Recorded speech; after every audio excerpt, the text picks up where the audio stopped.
시작했습니다. 어느 날 엄마가 할머니께 조용히 말을 꺼냈습니다.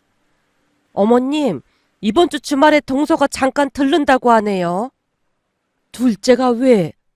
사과를 드시고 계시던 할머니께서 눈에 힘까지 준 채 엄마에게 대물었어요. 그게 그냥 뭐 잠깐 들른다고 어머님 안부도 궁금하고 그래서 겸사겸사 오겠죠. 엄마가 할머니 눈치를 봐가면서 말을 하고 있었는데요. 엄마의 말이 채 끝나기도 전에 할머니께서 콧웃음까지 쳤어요. 와서 염장이나 지르지 않으면 다행이지. 그것이 퍽이나 내 안부가 궁금했겠다. 또 멍꿍꿍이가 있는 게 분명해. 그래도 찾아온다는 마음이 가상하잖아요. 엄마가 애써 할머니를 말리고 있었지만 할머니 얼굴에 분노만 쌓여갈 뿐이었습니다.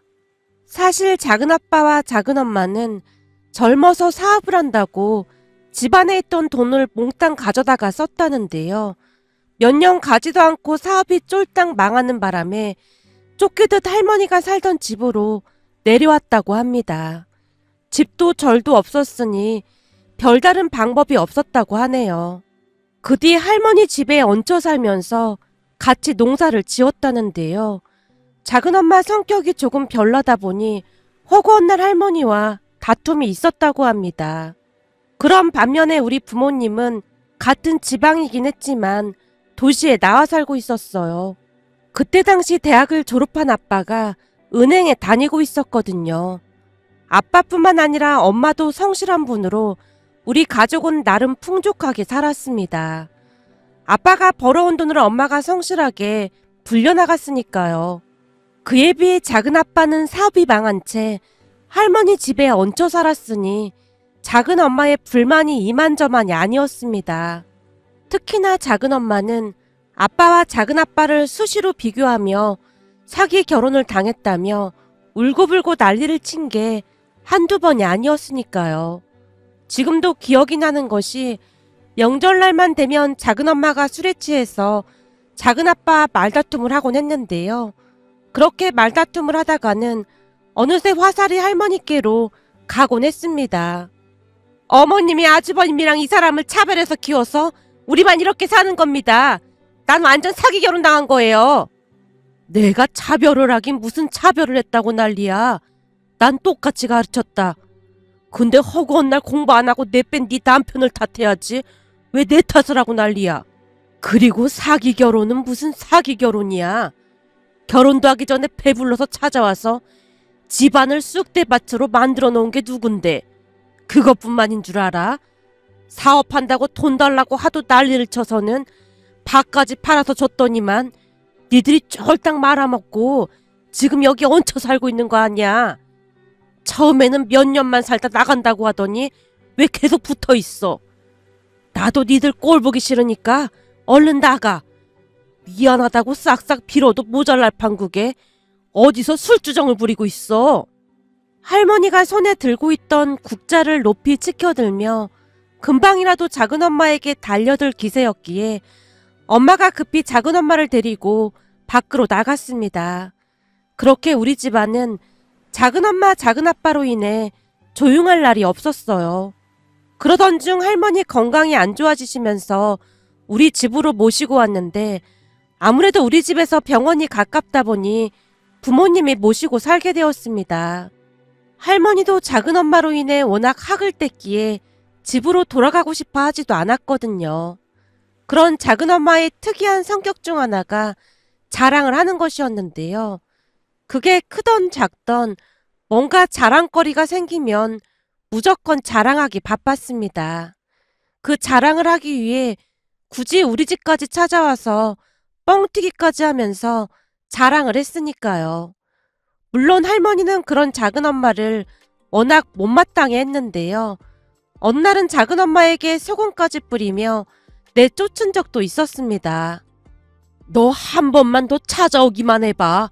내가 아주 그냥 절단을 내버릴라니까. 애미야, 가서 소금 한 줌만 가지고 와봐라. 갑자기 소금은 왜요? 오늘 내가 재수가 온 붙은 것 같으니까 저 화상한테 소금 좀 뿌리려고 그러지. 어머님, 제발 좀 참으세요. 그럼 내가 직접 가져와야겠구나. 라며 할머니께서 직접 소금 봉지를 들고는 손에 한 움큼 쥔 채 작은엄마에게 확 뿌려버렸습니다. 그 바람에 작은엄마가 걸음아 나 살려라 주랭랑을 친 건 말할 것도 없었고요. 그 뒤에도 작은엄마는 크고 작은 사건들을 참 많이도 만들어냈는데요. 집안이 조용할 날이 없었습니다. 그런 와중에 작은엄마가 찾아온다고 했으니 할머니의 표정이 굳어질 수밖에요. 보나마나 사달이 날 게 분명해 보였기에 제가 엄마에게 조용히 말을 했어요. 엄마, 내가 보기엔 또 한바탕 난리가 날 것 같은데 그냥 오지 말라고 하지. 괜히 왔다가 소금 뒤집어 쓴다에 한 표야. 엄마가 잘 모르나 본데 얼마 전에 할머니가 나한테 인터넷으로 엄청 큰 소금을 사놓으라고 시켜서 내가 하나 사놨거든. 뭐? 소금? 주방에 없던데? 아마 할머니 방 장롱에 있을걸? 거기에 숨겨두시는 것 같더라고. 배달 온 거 보고 나도 시겁했잖아. 소금 봉지가 어마어마해. 넌 그런 걸 왜 주문해주고 난리야. 나도 처음에는 막 말렸지. 근데 할머니가 그 소금만 있으면 마음이 편해지고 그런다고 하시는 걸 어쩌겠어? 아니, 마음이 편해진다니. 그건 또 무슨 말이야? 이럴 때 보면 엄마는 참 답답하단 말이야. 그 소금으로 작은엄마한테 막 뿌리면서 허이 악기야 물러가라 그거 하려고 그러는 거잖아. 내가 보기엔 요즘 할머니 거기에 맞들린 것 같아. 작은엄마한테 막 소금 뿌리면서 스트레스 다 푸는 것 같다니까. 세상에나 또 뭔 사달이 나도 단단히 나겠구나. 그렇다니까. 그니까 엄마가 작은엄마한테 사태를 정확하게 설명하고 그냥 오지 말라고 해. 내가 말했지. 근데 네 작은엄마가 어찌 사람 말을 들어먹어야 말이지. 하긴 그렇긴 하네. 근데 또 뭔 자랑거리가 생겨서 찾아온다는 거야? 내가 듣기로는 철민이가 같은 회사 직원이랑 결혼을 할 것 같다고 하는데 결혼할 여자 집안이 꽤 괜찮은가 보더구나. 아마도 그 자랑을 하려고 하는 것 같긴 해. 엄마가 제 눈치를 보면서 말을 아끼는 모습이었습니다. 그도 그럴 수밖에 없었던 것이 저는 대학을 졸업한 뒤로 매해 임용고시를 보고 있었지만 계속 떨어지고 있었거든요. 그때도 임용고시에 떨어지고 잠시 머리를 식힐 겸 집에 머물렀던 거였고요. 그에 비해 사촌인 철민이 오빠는 대학을 졸업하고 중견기업에 들어갔기에 작은엄마의 자랑이나 마찬가지였습니다. 사촌 오빠는 지방 국립대를 졸업하고 바로 취업을 했어요. 그에 비해 저는 서울에 있는 대학을 졸업했지만 여전히 임용고시를 준비하고 있었으니 작은엄마 입장에서는 자랑거리가 생긴 거나 다름이 없었습니다. 엄마와 대화를 하는 내내 또 저를 걸고 넘어지겠구나 하는 생각이 들어 제가 조심스레 말을 꺼냈습니다. 엄마, 작은엄마 오는 날에 나 그냥 나가 있을까? 네가 나가 있으면 어떡해. 그나마 할머니를 말릴 수 있는 사람이 너뿐인데. 아니, 내가 임용고시에 또 떨어져서 엄마 입장이 좀 그럴 거 아니야. 내 입장이 그렇다니? 그건 또 무슨 말이야? 그게 엄마도 좀 창피할 거 아니야. 창피하긴 뭐가 창피해. 임용고시가 어디 쉬운 시험이야? 어려운 줄 알고 도전한 건데 무슨 그런 말을 하고 있어. 엄마가 항상 자신감을 가지고 살아야 한다고 말했지. 아직 한참 젊은데 무슨 그런 말을 하고 있어. 엄마 아빠는 단 한 번도 널 창피하게 생각한 적 없어. 그니까 너도 당당하게 살아. 엄마가 위로하려 애쓰고 있었습니다. 그 모습을 보며 엄마와 작은엄마는 달라도 너무나 다르다는 생각이 들었는데요. 엄마는 작은엄마가 어떤 도발을 해도 눈 하나 깜빡하지 않은 채 그저 웃고 말았으니까요. 그렇게 며칠 뒤 작은엄마 홀로 집 안으로 들어왔습니다. 그 모습에 할머니가 잔뜩 나를 세운 채 물었어요. 애비는 어디 가고 너 혼자 왔어? 감기 몸살 기운이 있어서 같이 못 왔어요. 그럼 너도 그냥 오지 말지. 뭐 한다고 꾸역꾸역 찾아오고 난리야. 그냥 어머님 뵌지도 오래됐고 해서 왔죠. 퍽이나 내가 걱정돼서 왔겠다. 쓰잘데기 없는 소리 할 거면 그만 가봐. 할머니가 작은엄마에게 불만스레 말하고 있었지만 눈 하나 깜빡하지 않은 채 작은엄마가 속내를 드러내기 시작했습니다. 저기 사실은 우리 철민이가 곧 결혼을 할 것 같아요. 회사 들어간 지 얼마나 됐다고 결혼한다고 하는 거냐? 설마 벌써 배가 부르거나 그런 건 아니겠지? 어머님, 우리 철민이를 뭘로 보고 그런 소리를 하세요? 니들이 그런 거 생각해봐라. 내가 안 그러게 생겼는지. 할머니가 작은엄마에게 버럭하고 있었는데요. 그런 거 아니니까 걱정하지 마세요. 그런데 대체 결혼을 뭔 돈으로 시키려고 하는 거냐? 철민이가 그새 돈을 그렇게나 많이 벌어놓은 거냐? 그건 저도 잘 모르겠는데 그쪽 집안이 워낙 잘 산다고 하니까 알아서 하지 않겠어요? 아니 자식이 결혼을 한다고 하는데 부모가 그렇게 말을 하면 어떡하냐? 그쪽 집은 잘 산다고 했다며. 그니까 니들도 섭섭지 않게 해서 보내야 할 거 아냐? 할머니가 걱정스레 말하고 있었지만 작은엄마는 그저 예비사돈 댁이 부자라는 말만을 할 뿐이었습니다. 내가 듣자하니 강남에 집도 한 채 있고 어마어마한 부자라고 하더라고요.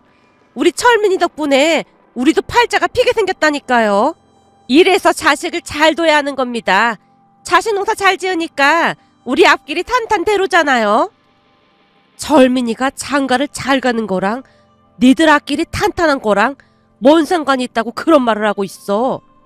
상관이 없긴 왜 없어요. 부잣집에 장가 가면 우리한테도 그만큼 잘할 거 아니에요. 부모가 돼서 도와주지는 못할 망정이지 벌써부터 등골 빼먹을 생각부터 하고 있어. 할머니께서 작은엄마를 나무라고 있었지만 작은엄마는 계속해서 자랑을 이어갈 뿐이었습니다. 그렇게 부자인데 집도 하나 해주지 않겠어요? 요즘은 집 하나 마련하기가 그렇게 힘들다고 난리도 아닌데 우리 철민이는 진짜 또 났다니까요. 그나저나 지수는 이번에도 임용고시 떨어졌다면서요? 그 정도면 그만 때려쳐야 하지 않나? 언제까지 붙들고 있으려고 그러는 거니? 너야말로 부모 등골 빼먹지 말고 얼른 자리 잡아야지. 역시나 작은엄마가 얼굴에 비웃음을 가득 머금은 채 제게 말을 했는데요. 엄마가 그런 작은엄마를 말렸어요. 우리 지수가 운이 안 좋아서 그런 거지. 조금만 더 하면 될 거야. 이제 겨우 3번 떨어졌는데 뭐. 그 임용고시라는 게 보통 어려운 시험이 아니잖아. 그니깐요. 하필이면 그 어렵다는 임용고시를 본다고 난리냐 그 말이에요. 이게 꼭 실력도 안 되는 사람들이 눈만 높아서 그러고 있더라니까요. 나이 들면 취업도 힘들어질 텐데 지수 너도 얼른 정신 차리고 취업이나 할 생각해. 작은엄마가 다시 비웃듯 말하고 있었어요. 그 모습에 할머니가 자리에서 벌떡 일어나셨고요. 네가 뭔데 열심히 공부하고 있는 우리 손녀한테 공부를 하라 말아야. 우리 지수 머리가 어디 보통 머리인 줄 알아? 근데 감히 우리 지수한테 그따위 말을 하고 앉았어. 에이, 머리가 그렇게 좋았으면 벌써 합격했겠죠. 머리 좋은 사람들은 한 번에 딱 합격한다고 하던데. 내가 저 화상 못 오게 하라고 했지. 너 오늘 딱 걸린 줄 알아. 어디 가지 말고 거기 가만히 있어. 할머니가 급히 방으로 들어가는 모습이었기에 엄마가 작은엄마를 떠밀듯 내보내고 있었습니다. 동서, 또 소금 뒤집어 쓰지 말고 얼른 가. 그리고 철민이 결혼은 축하해. 대체 어머님은 왜 저만 미워하는지 모르겠어요. 알았으니까 제발 좀 그만 가봐. 엄마가 급히 문을 열고는 작은엄마를 내보내고 있었고 할머니가 소금이 가득 든 바가지를 들고 나와서는 외쳤습니다. 아니 그 화상을 그냥 보내면 어떡하니? 내가 이번에는 아주 왕소금으로 다 준비했구만. 어머님 그냥 참으세요. 그래도 철민이가 결혼한다니까 얼마나 좋아요. 라며 엄마가 할머니를 말리고 있었어요. 하지만 할머니는 뭔가가 많이 아쉬운 듯한 표정으로 한동안 소금이 든 바가지를 내려다보고 계셨답니다. 그 뒤 다시 시간이 지나갔고 어느 날 엄마가 또다시 작은엄마 이야기를 꺼냈습니다. 어머님, 조금 전에 동서한테 전화가 왔는데요. 오지 말라고 해라. 무조건 오지 말라고 해. 우선 제 말 좀 들어보세요. 들어보고 말고 할 게 뭐가 있어. 분명히 차랑질하러 오겠지. 그게 자랑은 맞는데요. 이번에는 저도 좀 신기해서요. 신기하다니? 뭐가 신기해? 그게 동서가 등산도 하고 약초도 캐고 산에 자주 다니잖아요. 근데 이번에 산에 갔다가 산삼을 캤대요. 그 주제에 산삼은 뭔 놈의 산삼을 캤겠어. 그 화상이 산삼을 캐면 내 손에 장을 지진다. 할머니께서 큰 소리를 치고 계셨는데요. 엄마가 놀란 듯 외쳤습니다. 어머님, 진짜로 산삼을 캤다니까요. 뭐? 진짜 산삼을 캤다냐? 그 화상이? 동서말로는 분명히 그렇대요. 여기 봐봐요. 사진도 보내왔잖아요. 엄마가 우리에게 사진까지 보여주며 상기된 표정으로 말했어요. 뭐야, 이게 진짜 산삼이냐? 혹시나 어디서 도라지 캐고 뻥치는 거 아니야? 근데 아무리 봐도 산삼 같아 보이긴 해요. 동서말로는 유명한 곳에서 감정을 받았다는데 100년이 넘은 천종산삼이라고 했다는데요. 그래? 순간 할머니가 놀라는 듯 하더니만 알 수 없는 미소를 짓고 있었어요. 암튼 천종산삼이란 말을 듣자마자 할머니가 말을 바꿨습니다. 그래서 언제 온다고 하는데? 아까는 오지 말라고 하라면서요. 아니, 나도 그 100년 묵은 산삼 한번 구경이나 해볼까 해서 그렇지. 내가 앞으로 살면서 그런 산삼을 다시 볼 일이 있겠냐? 그렇긴 하죠. 그럼 동서 오라고 할게요. 지금 자랑하고 싶어서 아주 입이 근질근질 할 거예요. 근데 사진에는 5뿌리던데 그걸 다 캔 거라니? 그렇다고 하더라고요. 사진으로만 봐도 참 신기하네요. 이게 값이 어마어마할 텐데요. 참네, 곰도 구르는 재주가 있다더니만 그 맹한 곳이 어떻게 산삼을 그것도 5뿌리씩이나 캤다니. 할머니의 말에 가족 모두가 웃음을 참느라 얼굴이 시뻘개져 있었는데요. 할머니께서 유독 맹한 것이라는 말을 강조해서 말씀하셨거든요. 그런데 그날부터 할머니는 내내 뭔가를 골똘히 생각하는 듯 해보였습니다. 좀처럼 방에서 나오지 않으셨거든요. 그렇게 며칠 후 작은 엄마가 의기양양한 표정으로 집 안으로 들어섰는데요. 작은 엄마를 보자마자 할머니가 물었어요. 산삼은 가지고 온 거냐? 세상에, 우리 어머니께서 이렇게 저를 반긴 적은 처음인 것 같네요. 내가 살아생전 이런 귀한 산삼 구경을 다 해보는구나. 할머니의 말에 작은 엄마가 소중히 감싸고 있던 산삼을 꺼내서 보여주며 말했어요. 이 산삼은 이끼가 마르지 않도록 보관을 해야 한다고 하더라고요. 이게 천종산삼이라는 건데 얼마나 비싼 줄 모르시죠? 이 산삼이 얼마짜리인데? 제가 물어보니까 이 정도면 한 뿌리에 1000만 원도 넘게 받을 수 있다고 하더라고요. 훼손되면 안 되니까 여기저기 며칠 자랑만 하다가 빨리 팔아버리려고요. 근데 이런 산삼 캐기가 여간 힘든 게 아니라고 하던데 넌 어떻게 하다 산삼을 다 캔 거냐? 어머님, 제가 항상 마음을 곱겠으니까 산신령님이 기특해서 도와준 게 아닌가 싶어요. 잘 구경해보세요. 이런 산삼 다시 보기 힘들걸요. 참 그러고 보니 산삼 캐기 전날 꿈에 돌아가신 아버님이 나오신 거 있죠? 잔뜩 너스레를 떨며 자랑을 하던 작은 엄마가 할아버지 이야기를 꺼내고 있었기에 할머니께서 귀를 쫑긋한 채 듣다가는 다시 물었습니다. 그니까 네 말은 네 꿈에 우리 영감이 나왔다 그 말이냐? 예, 아버님께서 새하얀 한복을 차려입으시고는 활짝 웃고 계시더라니까요. 꿈이 예사롭지가 않더니만 이렇게 산삼을 캤지 뭐예요. 살아생전에 아버님께서 저를 그렇게나 예뻐하시더니만 아무래도 저를 도와주시러 나타나신 모양이에요. 웃기고 자빠졌네. 네 시아버지가 널 언제 좋아했어? 혹시 꿈에서 네 시아버지가 너한테 두통약 달라고 하진 않더냐? 예? 뜬금없이 두통약을 왜 달라고 해요? 니들이 허구한 날 사고만 치고 다녀서 니들 때문에 내내 두통약을 달고 살았거든. 그니까 너한테 두통약 달라고 나타난 거 아니냐 그 말이야. 어머님, 진짜 너무 하시는 거 아니에요? 좋은 날에 꼭 그렇게 초를 치셔야 속이 시원하시겠어요? 라며 할머니를 노려보던 작은엄마가 갑자기 배를 움켜잡더니만 화장실로 뛰어가며 외쳤습니다. 산삼캐서 기분이 좋다고 어제 회에다 소주를 마셔댔더니 아무래도 배탈이 난 모양이에요. 저 화장실 좀 다녀올 테니까 실컷 구경들 하고 계세요. 라며 작은엄마가 화장실로 들어갔는데요. 그 순간 할머니가 엄마 아빠를 보며 조용히 말을 했어요. 아범은 내 방에 가서 휴대폰 좀 가지고 오고 애미는 주방에 가서 물 좀 한 컵 가져다 다오. 할머니의 말에 부모님이 심부름을 하기 위해 몸을 일으켰습니다. 그런데 부모님이 자리에서 일어나자마자 할머니가 제게 윙크를 하는 듯 하더니만 급히 산삼 두 뿌리를 소파 밑에다 감추고 있었어요. 할머니, 뭐 하는 거야? 넌 모른 척하고 잠자코 있어.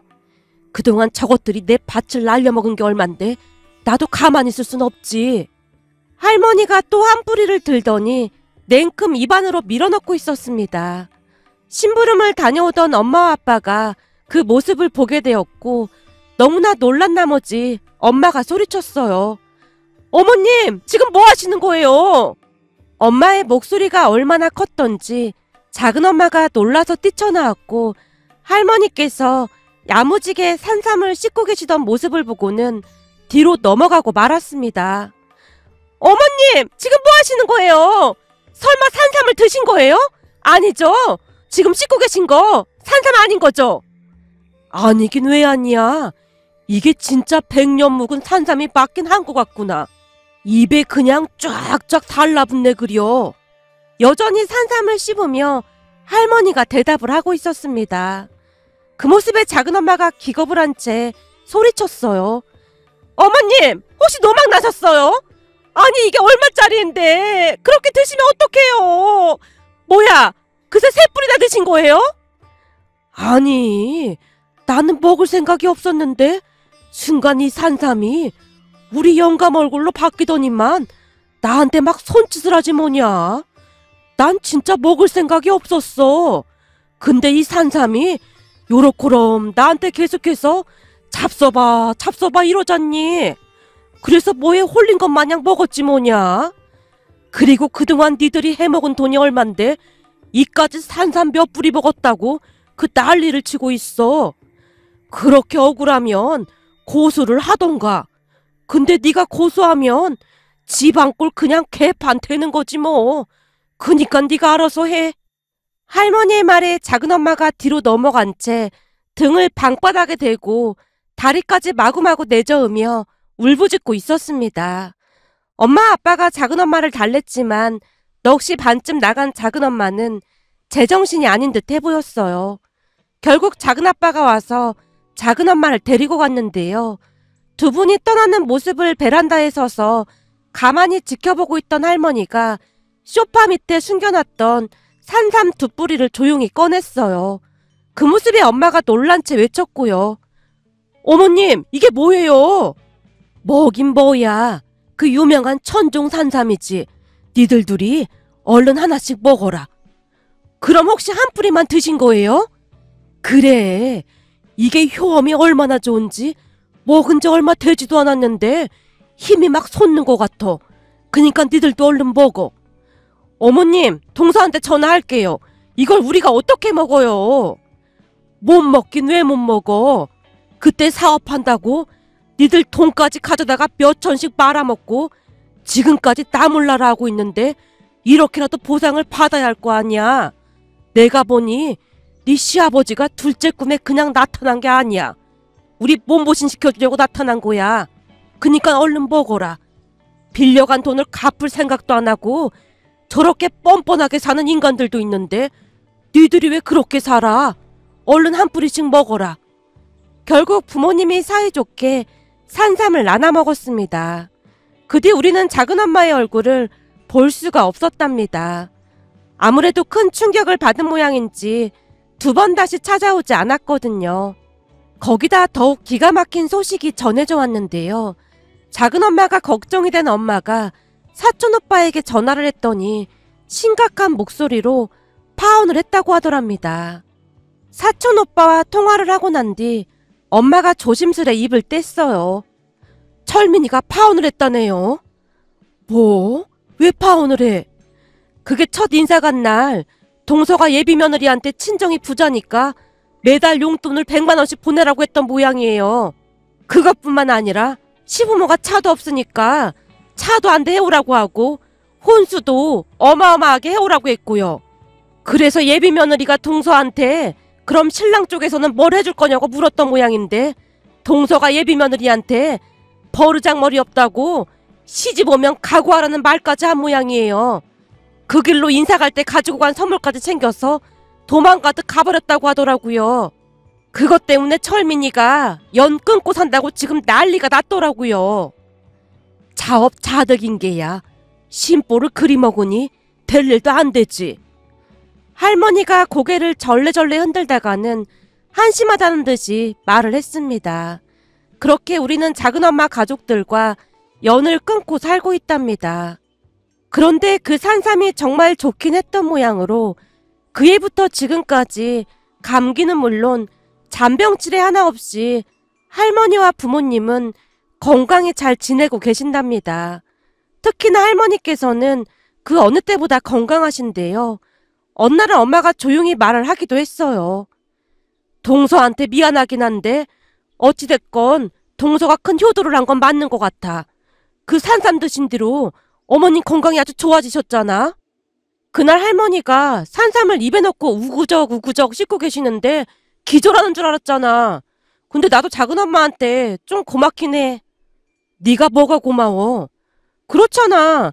그날 엄마 아빠가 산삼 반을 나한테 나눠줘서 그거 먹고 바로 이명고시 붙었잖아. 아무래도 산삼 덕분에 붙은 것 같다 그 말인 거지. 제 말에 부모님이 그럴 수 있다는 듯이 힘껏 고개를 끄덕였습니다. 사실 그동안 동서랑 서방님이 빌려간 돈 갚지도 않고 나몰라라 해서 그랬는데 그 산삼 덕분에 네가 합격한 것 같아서 나도 조금은 마음이 풀리긴 했어. 라며 엄마가 활짝 웃고 있었습니다. 그렇게 할머니는 지금도 아주 건강하게 잘 지내고 계신답니다. 며칠 전 수업 중에 산삼에 대해 이야기를 하다 문득 예전 일이 떠올라 이렇게 글 남겨봅니다. 오늘의 사연은 여기까지였습니다. 즐겁게 보셨다면 구독, 좋아요 부탁드립니다. 고맙습니다.